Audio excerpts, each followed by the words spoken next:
With its massive panoramic dashboard display, an available gas-electric hybrid drivetrain, and BlueCruise hands-free cruise control with automatic lane change, the redesigned 2024 Lincoln Nautilus is a technology tour de force.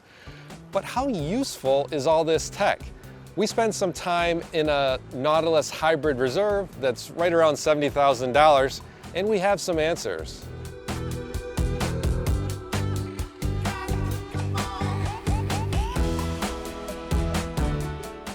The Nautilus is the first Lincoln to get the brand's new curved dashboard display, and it consists of two screens that are positioned side by side, and they measure a combined 48 inches across. You can choose what appears on the right side screen using the 11.1 inch touchscreen, and if it's just too much information for you up there, you can also use the calm mode, and that limits what's shown to really pretty much just information in front of you on the driver's side. The screen in the Nautilus is very different than what you're going to find in a lot of other vehicles, and when I first drove it, it was kind of distracting, but after spending more time in the vehicle, I've gotten more comfortable with it. Though what I would like to see is more flexibility with what you can show on the rightmost side. Right now it's fairly limited to things like a clock, the weather, tire pressure information. It'd be nice to be able to show other things on that side too. The Nautilus has a Squircle style steering wheel. That's like a squared circle that we're seeing vehicles increasingly use as automakers give their cars these big displays. They use it so they can keep the steering wheel out of your line of vision so you can see what's on the screen still. I like to drive with the steering wheel pretty low, so the steering wheel wasn't blocking my view of the screen at all, but a taller editor on staff who also drove this noted that even with this design, some of the screen was still blocked for him. The steering wheel also has touch-sensitive controls on the right and left side for controlling audio and cruise control settings. So when you press this touch-sensitive pad, you get a visual representation on the screen in front of you of what that point on the pad can do. We've seen this design before in a prior generation of the Toyota Prius that had kind of similar style controls. It works okay here in the Nautilus, but still not as easy to use as just a hard traditional button that many steering wheels have had.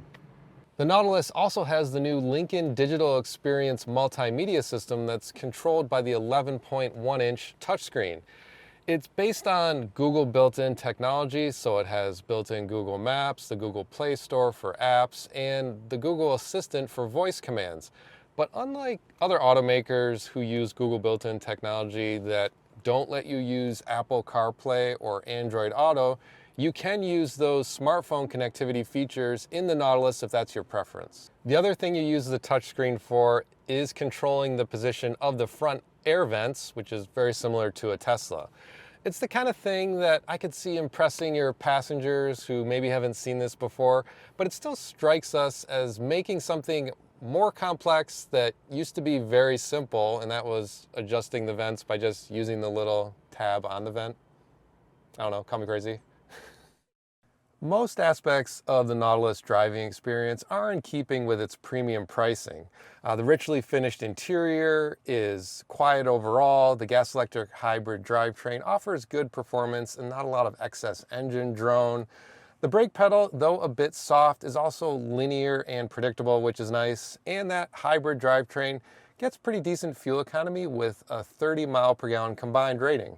The Nautilus's biggest shortcoming is its ride quality. Our test car had the available adaptive suspension with 21-inch wheels, and it's a firm riding vehicle when you hit bumps in the road, but the biggest surprise really is the bounciness of this car. If I was in an older vehicle, I might think it was going to be time to replace the shocks soon because the up and down body motions over even minor pavement undulations are really unexpected in a brand new vehicle.